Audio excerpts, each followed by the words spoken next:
Hello, everyone. This is Dwayne Barnes with Cox Business Cloud Solutions, and welcome to our webinar. And today we will be talking about email security very specifically, but during the presentation, we're going to do a pretty cool demonstration of a live email hack here. So we'll go ahead and get started. So just a couple of housekeeping items here. We will be recording this session. So if you'd like a download copy of it, feel free to reach out to your Cox Business account management contact. They'll be happy to get you a link. Of course, we want to keep this interactive, albeit virtually. If you have any questions throughout the presentation, we do have a chat bubble down at the bottom of your screen. If you click on it, it'll bring up the live chat. We'll try to answer them in the order that they came in, but we do have a Q&A towards the end. We'll reserve 10 or 15 minutes to make sure we go through any questions. With that said, let's get going to the next slide here. Just a very quick overview slide here of Cox Business Cloud Solutions. As some of you may know, Cox acquired a company called RapidScale almost 2 years ago, and that business was founded about a decade ago out in California, and it's really focused on providing managed services to businesses of all shapes and sizes, and we do that through our cloud offerings. And you may see anything from virtual desktop to SD-WAN to security solutions like we're going to talk about today, and all sorts of business-related IT services. So with that said, we'll go ahead and move on to the next slide.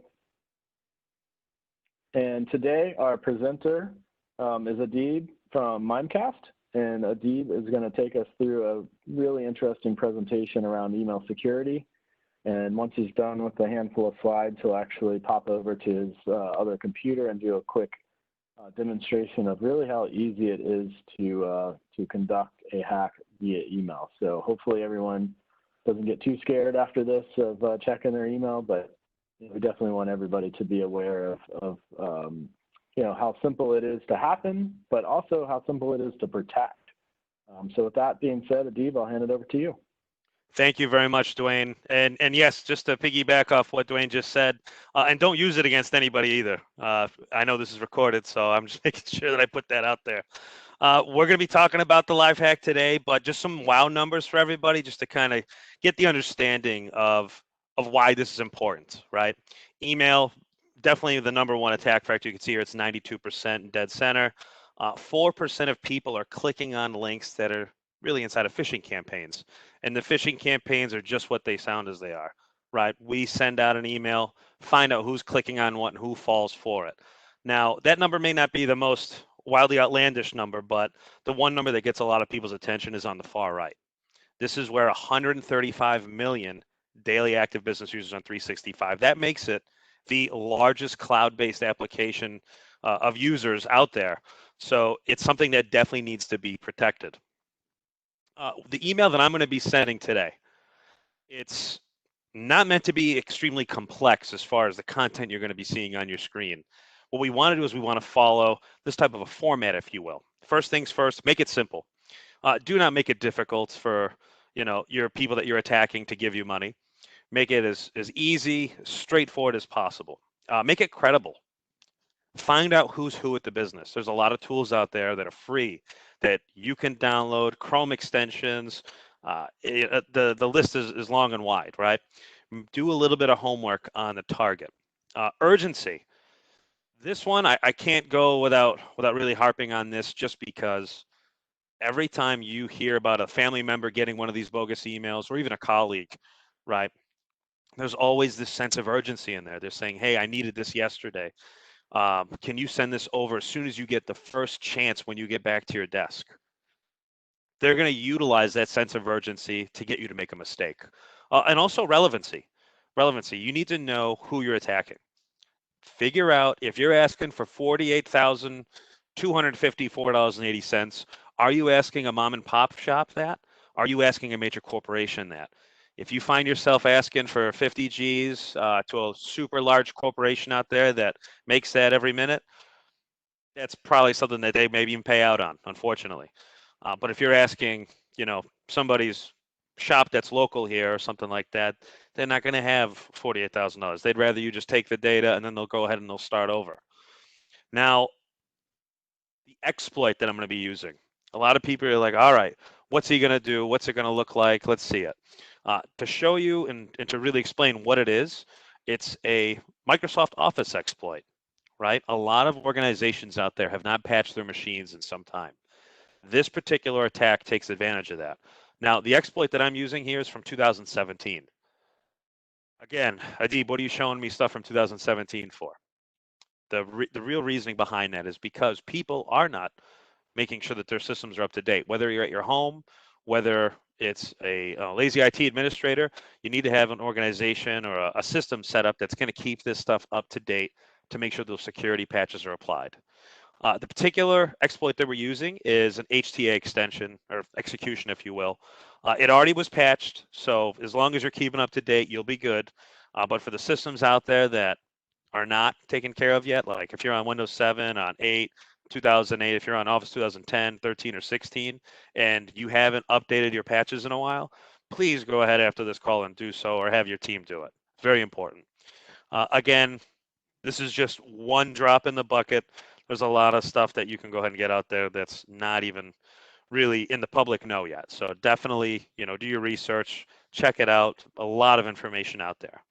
That being said, we're going to go ahead and jump into it. Now, what you're seeing on your screen right now is just a Kali Linux background. Right now, I'm running a remote desktop. We have a couple accounts set up. One that's protected with Mimecast. The other one is not protected by Mimecast. So at this point, what I'm going to do is I'm going to switch gears. We are going to log into our virtualized machine here, and I'm going to show you what it looks like. Now, let me just explain a little bit of the tools that I'm using. The tools that I'm using right now to leverage this exploit, something pretty well known out there, at least in the cybersecurity space. It's something called Metasploit, and you'll see it here. There's a little picture of I think a bull or a cow. I'm not really too sure exactly what that thing is, but you're seeing here a lot of decent-sized numbers and a lot of exploits. 498 payloads, 40 encoders, 1,687 exploits, and it's a free trial. You can go ahead and download this. Again, with caution, don't try this on your family or friends. And obviously, there's a full version that even has more than that. And one of the things that you're probably thinking is, well, I don't know how to kick one of those off. I don't really mess with terminal. I don't really mess with command prompt. That's kind of out of my wheelhouse. Well, hackers know that. And a lot of the times you can buy this stuff on the dark web or a couple other places on the internet where they'll give it to you for $40 and you could do a lot of damage. What they've done is they've wrapped it. And what I mean by wrapped it is they imagine giving somebody a nice, easy to use interface, this GUI, for example, like Armitage, which will take that full database of exploits and make it so it's easy to use. It's easy to go ahead and kick off. And again, what we were talking about earlier on is we're running the HTA, right? That's the execution. That's going to be the exploit that we're running. So I'm going to go ahead and double click on that. And you can see here, it pulls up some settings for me. And again, I've taken a lot of the guesswork out of this for you. What we're going to do is we're going to leverage port 80. Pretty common port, should be pretty easy to get in. As far as the server host goes, what I'm going to do is I'm going to leverage the actual address here that I'd like to use. Now, you're probably wondering, what's intro.net, pay statements, what's that all about? My goal is to pretend to be HR. I'm going to send a message to one of my coworkers here, supposedly, and a protected Mimecast account. I'm going to send it to both. And all this is a pay statement notification, letting you know, hey, you got paid. If you want to see your pay stubs, click on this link. Normally, when you talk about money, when you talk about someone's paycheck, a lot of the security that they know or have been trained goes right out the window because now you're talking about my livelihood. So just order of operations, people will now lay down their defenses. So that's great. The hacker did their work there. And you can see here, Intro, that's the company name. I can make this blue link say whatever I want. It to say click here. It could maybe look like the actual domain that I'd like it to go to. I've even put it in here twice so I have a higher catch rate. One of the things that I want to talk about with you guys and everybody on the call today is the fact that being that I can make this say whatever I'd like, intertrode.com has a lowercase I. A capital I looks a lot like a lowercase l. What we can do is we can manipulate that and utilize that visual hack, if you will. And now I went ahead and I've put capital L here, or lowercase l, I'm sorry. And I'm going to go ahead and launch this attack. Now, once I get this particular piece all started up, you'll see that it's starting to do a lot of stuff in the background, things that you may normally not know how to do. And that's totally fine, completely understandable, right? What we're going to do now is we're going to go ahead and send that message. It is ready to be pushed out. And you'll see here, it just sent it. Now, we're going to be jumping back and forth in between this. Now, not only do I have a hacker's machine right here, was what you're looking at, but I also have a victim machine. Now, this victim machine, same instance, same setup. You'll see that Samir at intertrode.net and Smart User both just received emails, and there's a little pop-up up here. Now, let's go ahead and look at the one that Samir got. As you can imagine, just as we thought, exactly as I typed it in. Now, what I'm going to do is I'm going to click on this because, yeah, I want to see what's going on with my pay stub. Once I click on this link, just as you can imagine, it leverages something called the drive-by download. This is a super common attack vector that hackers use to go ahead and put malicious files on your machine that traditionally will grant remote access. So I'm just going to open it because I need to see how much I got paid this week. Now, nothing happened. I'm sitting here and I'm thinking, maybe I'll download it again. Maybe I'll click on it a couple more times. I don't know what happens. I want to see my pay stub.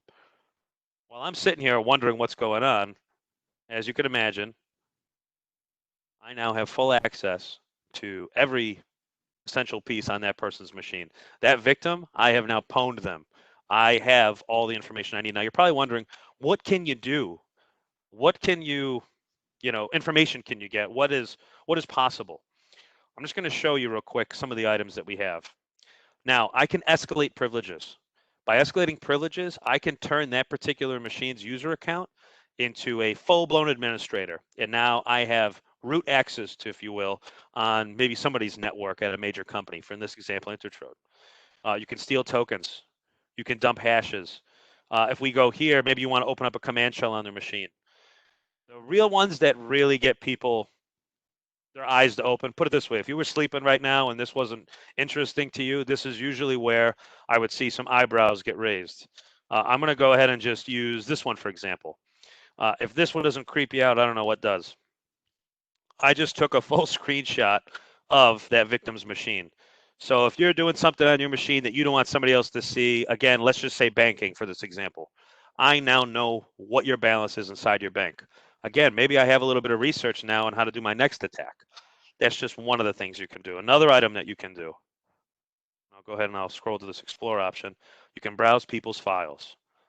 Now, if you know specifically that the person that you're attacking maybe has the keys to a lot of different doors, maybe they're the gatekeeper, if you will, that's a great way to go ahead and get all those secrets, things that they don't want out in the public eye. You can now go ahead and dive directly in to their machine and pull any file as you needed. You can upload to it, you can make your own directories, you can list drives, and you guessed it, you can download. One of the other items that you can do as well, you can do keystrokes. This is something that is super dangerous and is probably one of the things that people are scared of the most. You don't necessarily need to go ahead and just type in your information and then hit send. A lot of people think you need to hit send when you're typing in your bank credentials for a hacker to go ahead and see that. As you type, they will watch. And you know what? Once they're watching in the background, you have no idea. And then they now have your credentials to log into that bank, to that sensitive document, to that corporate, your eyes only type of workspace. Another thing is the webcam shot. This one's huge. A lot of people will see this when there's exploitation going on. They'll utilize that option right there. They click on that. It takes a screenshot of whoever's behind the machine. So these are all things that can be done just by clicking on one innocent link. Now, what you really want is you want a system that is going to go ahead and protect these from even making it down to the mailbox. Something that would alert me as an administrator, but also something that'll make me as an end user not have the ability to click on it. So if we were to go over here, for example, and go to my smart user account, this individual's protected by Mimecast. We let them know that we found suspicious content in the message. Something's off about this, whether it's the URL, maybe even just, let's say, the wording of it, the wire transfer, you have a pay statement type of a situation. Those are things that we look for just with our impersonation protection piece. Now, again, having the right security solution is just one of the things you can do. There's quite a bit of other items that are just as important. And what I mean by that is the fact that you can't just go ahead and say, all right, we're going to go ahead and, just block everything, because that only gets you halfway through the door. What you really need to do is you need to make sure that you're training your users, right? And some of the other items that I want to show you, I'm going to go ahead and pull up on your screen right now. Give me one moment, just doing a switch. Perfect. How can you protect yourself today? First one, use multi-factor authentication. I can't stress that enough. The majority of systems that I use, just even in my personal life, require me to have my phone at my hip.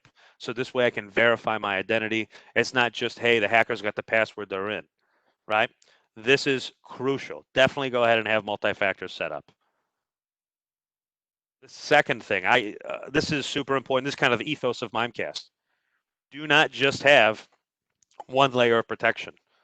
You need to have multiple layers. They need to communicate with each other. So even having an open API integration is just as important.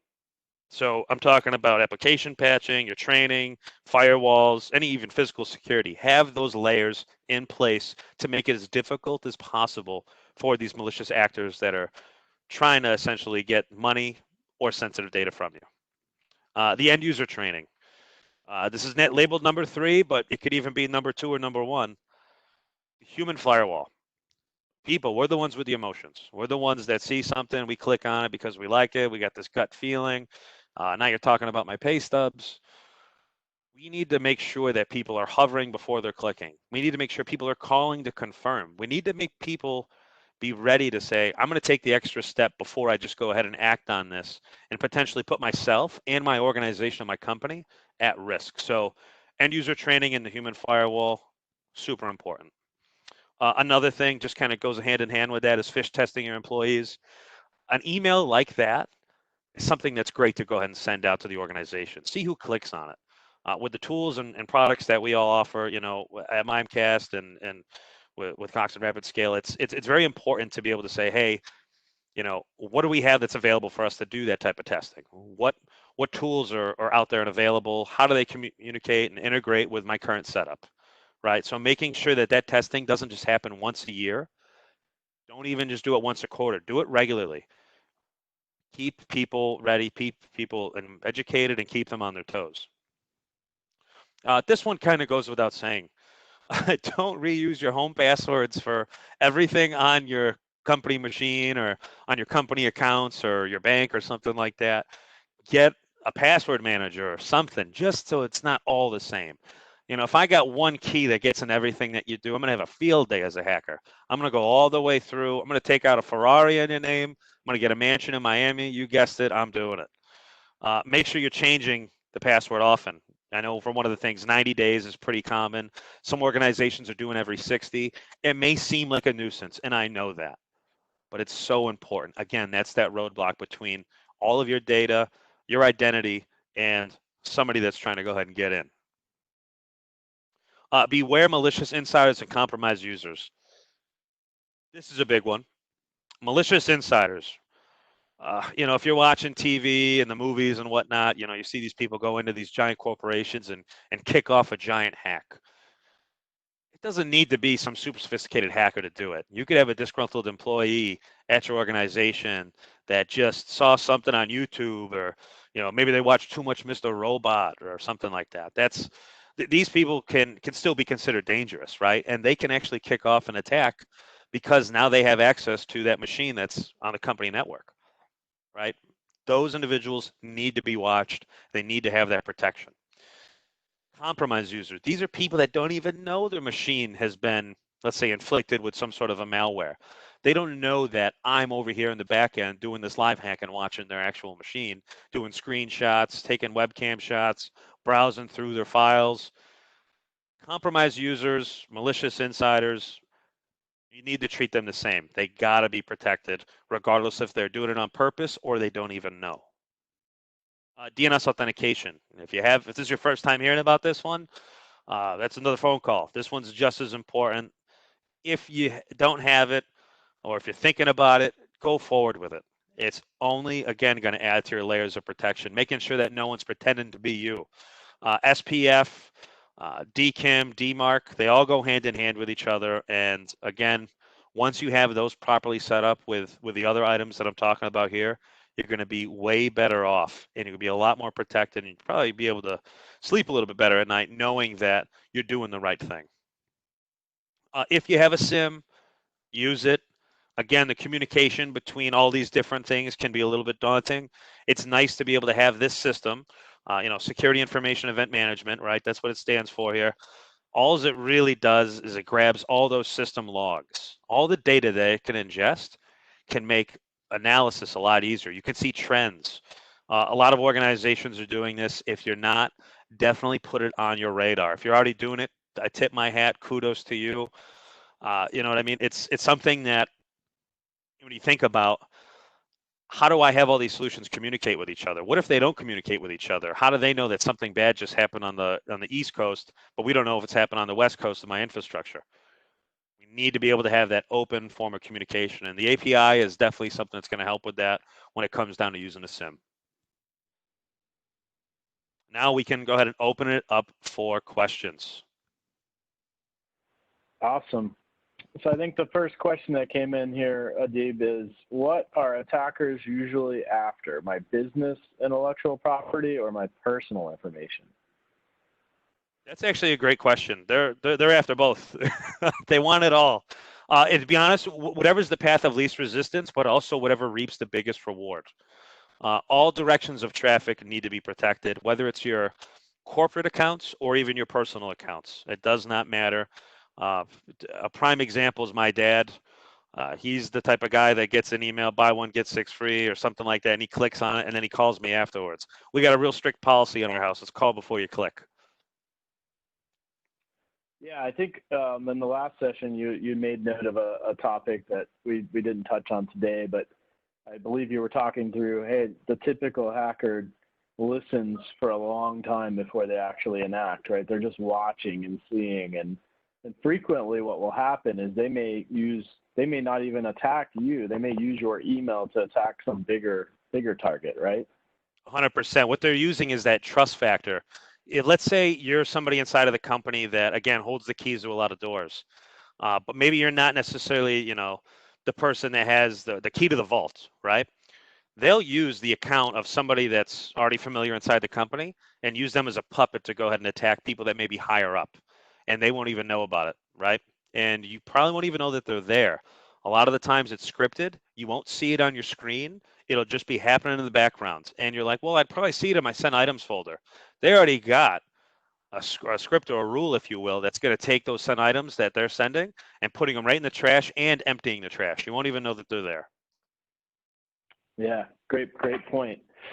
Hey, obviously it's hard to put 100% SLA on stuff like this, right? You're always going to get an email that slips through here or there. But do you have any stats on average, how many phishing emails are actually prevented by Mimecast versus the small percent that maybe still slip through, and if so, what other services, and you kind of lead me to the water here on like maybe targeted threat protection that can be that second or third layer of security for the ones that do slip through. Yeah. As far as numbers go, again, obviously it changes all the time.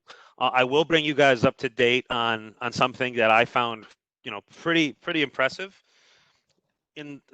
We came out with a report very recently. So obviously, Mimecast, we have over 38,000 customers around the world, right? It's a global company. We operate on an international scale, which is great for us because of all the different threat intel that we get to see from different parts of the world, right?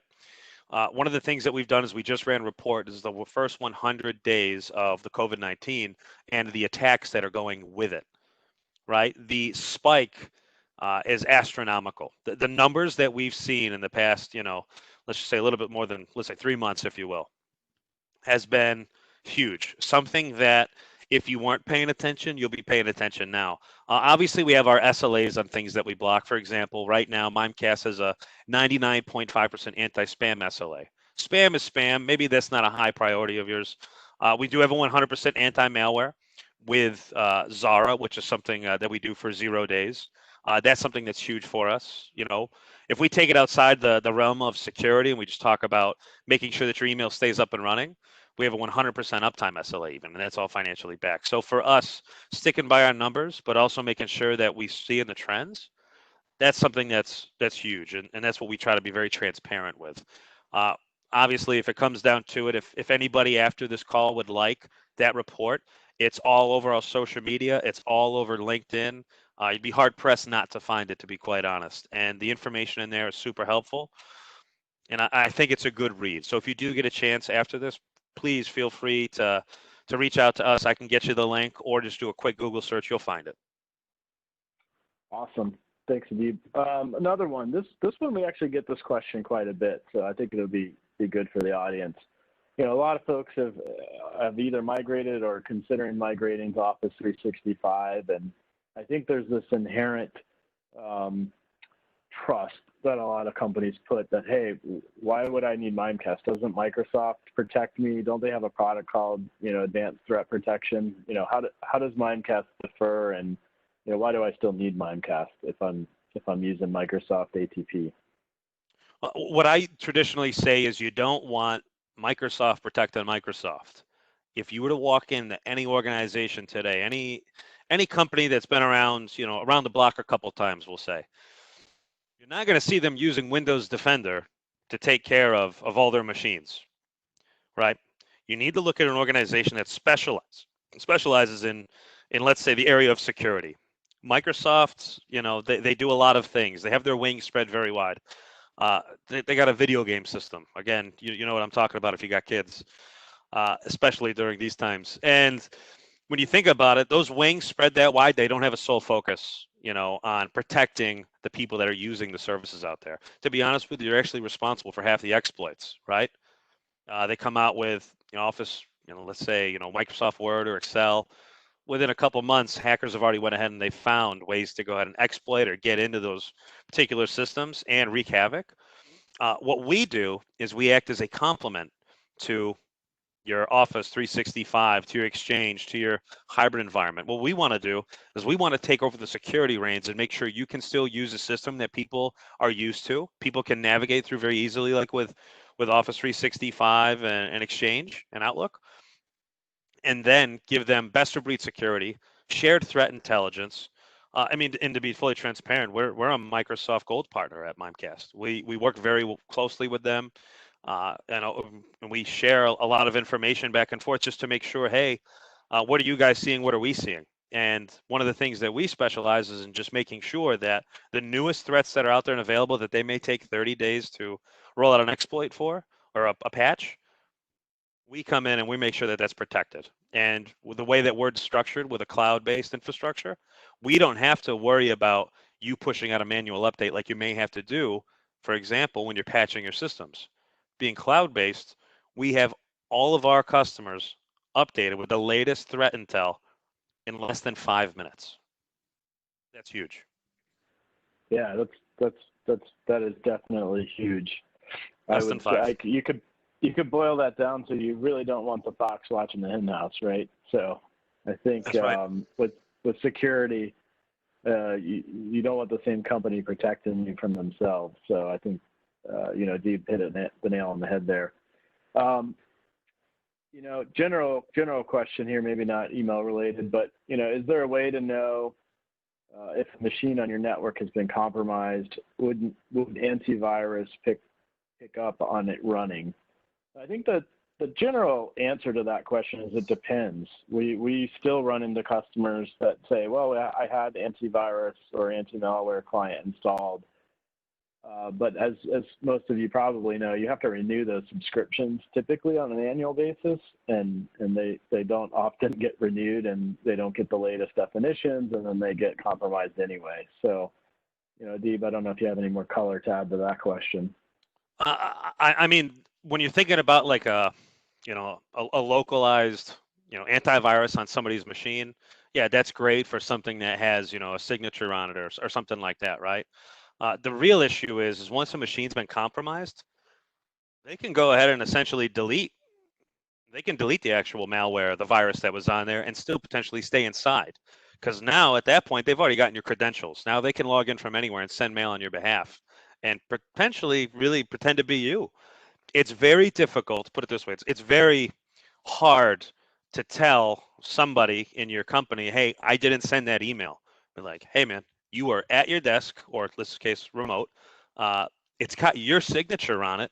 It even has your IP address on it. Who sent it? And that's when they go, oh no. And they get that feeling like you're going down the roller coaster and you get that ball in your stomach, which we've all felt. And you're like, I think my machine's compromised.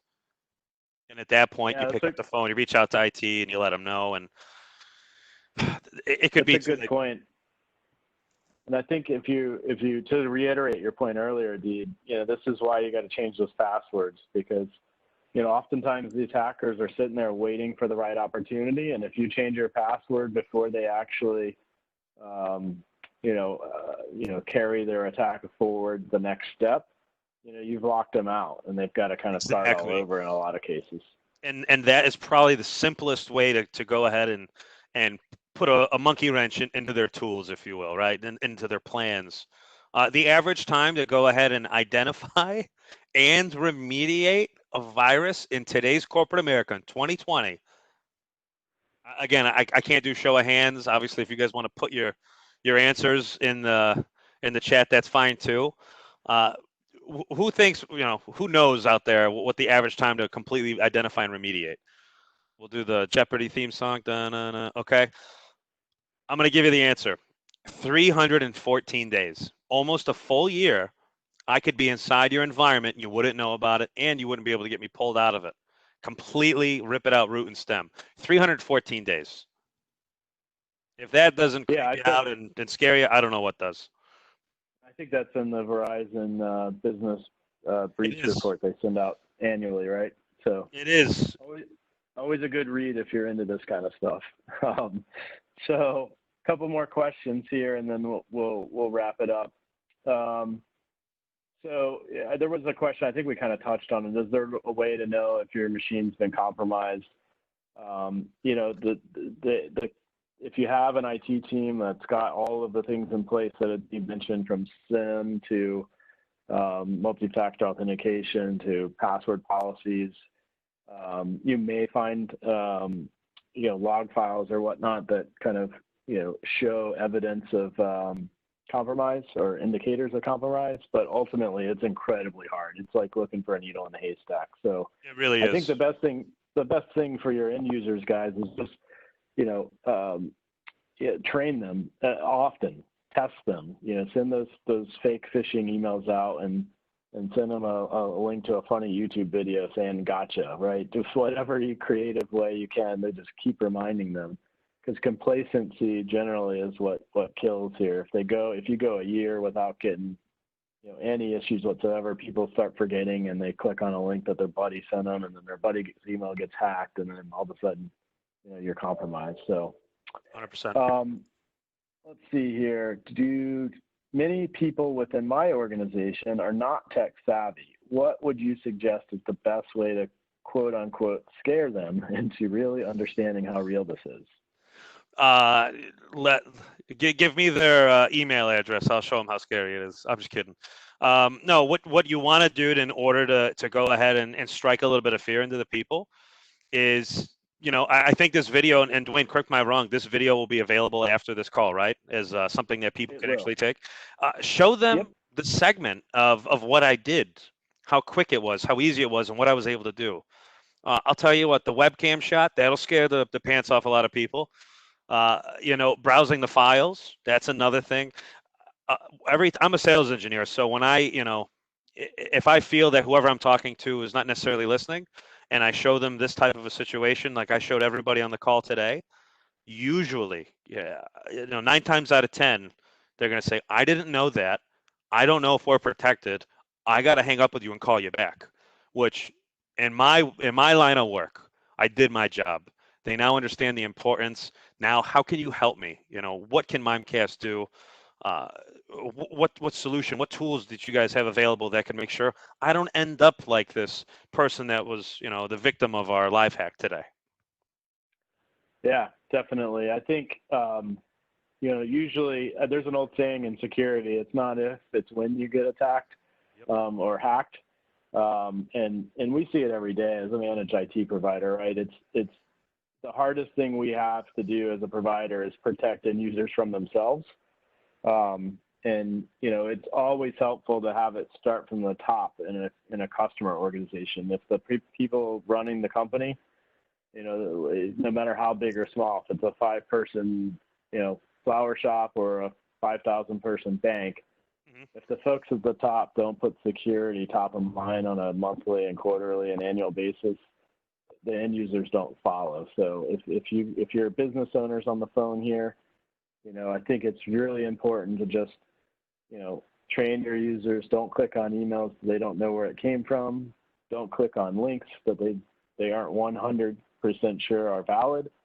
And of course, subscribe to a service like we're talking about today to really give you that, peace of mind feeling. So we have, I think, one more question here, and we'll wrap it up. So let's see, do we have a document or some other presentation that identifies hacking stats in the current situation of COVID-19 and specific tips for those now working from home to safeguard their work?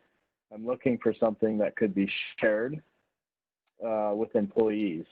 So I think the answer to that question is probably yes, but Adib and then maybe Summer can follow up afterwards with a more succinct answer.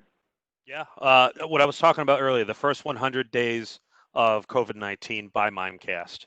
This report shows down to the statistical, individualized decimal, if you will, of what's going on and the trends that we're seeing. If you want to be able to say, hey, we're remote now, life has changed, hackers, they're taking advantage of it. And again, it saddens my heart that they take advantage of people in the situation. Just to give everybody an example, one of the most recent emails that I've heard about is, somebody pretended to be HR at the company, like we did here with the pay statements piece, and they said they wanted to do a, COVID-19 relief fund for the employees. Smaller company, not anything too crazy, and they were giving $1,000 to each employee. How many people do you think clicked on that email? I guess it's all of them. All of them. I think the number was like, if you looked at a percentage, I think it was like 83% clicked on it. Yeah. And 83 people's machines were compromised at that company. Again, I'm not at liberty to say who it was, nor do I believe that specific piece is published in that first 100 days of COVID. But guys, that story is a drop in the bucket from everything else you're hearing. They're definitely taking advantage. They don't necessarily have a heart when it comes to it. This is a business. This is money. A lot of them aren't doing a 9 to 5. This is their job. If they're making $50,000 wire transfer requests and getting it, like you saw today, who needs to go clock in at the office? We'll stay at the house, slippers and pajamas all day. Yeah, and I don't think there's any current statistics that are sort of real time. A lot of this data is compiled on an annual basis, so I'm sure we'll hear more in the coming months on the stats specific to COVID-19. But what I will tell folks is, as you're sending employees to work from home or you're adopting a more broader work from home strategy, we have another webinar that we do. It's alternating weeks with this one. That'll be kicking back up in June. So look for that information on our website. And there are specific data points that we cover there. But the key is if you don't send them home with a computer that you know and trust, they're exponentially more likely to get breached working from home than they would be sitting on your corporate network. So, definitely follow up with your Cox business account executive after this for more information. And certainly we'd love for you to attend our upcoming webinars. They'll be posted on our website here shortly. We had them going every week this month. I don't think we've released the dates yet for the next group of webinars, but certainly we do have the content. One quick last question someone asked here is, what's the best password manager for home or work use? You know, Dwayne, what do you feel on that one? There's a couple, right? It's a personal preference. Saying, Ferrari versus Lamborghini. I mean, I don't know. You can't either. really. What I would say is pick one. They all have their varying features and functionality, but pick one, and whatever password you use to open that password manager, just change it again. Change it every 90 days.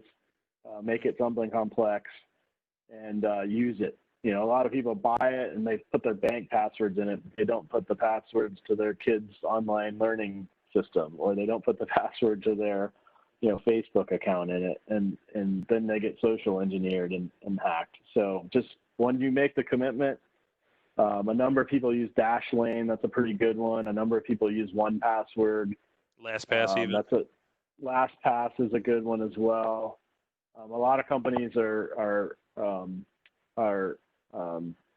making their own kind of, everyone should use this. KeepPass is another one. So again, most of them do similar things. They're storing everything in 256-bit, encrypted files. So you should be pretty good. You can go to your Android or Apple App Store and look at the ratings on them if you really want to do some research. But you can't really go wrong. Just pick one of the top three and you'll be good to go. All right. So thank you so much for attending. We're coming up on our hour here. I hope everybody got some useful information out of this. Again, if you're interested in the recording, if you want to share it out with your coworkers, just reach out to your Cox Business contact. I'd be happy to get it for you. It does take a little while to compile, so if it takes a day or so, bear with us. And again, as always, if you want to learn more, coxbusiness.com/cloud. We're constantly updating that site with useful information. Our marketing team's always posting new stuff out there. And then certainly if you want more information on anything we talked about today, Limecast related or otherwise, we're the largest Limecast partner in North America. And much like Limecast, we're a gold partner of Microsoft as well. So we can really consult and help you guys with any of your security and email related protection needs.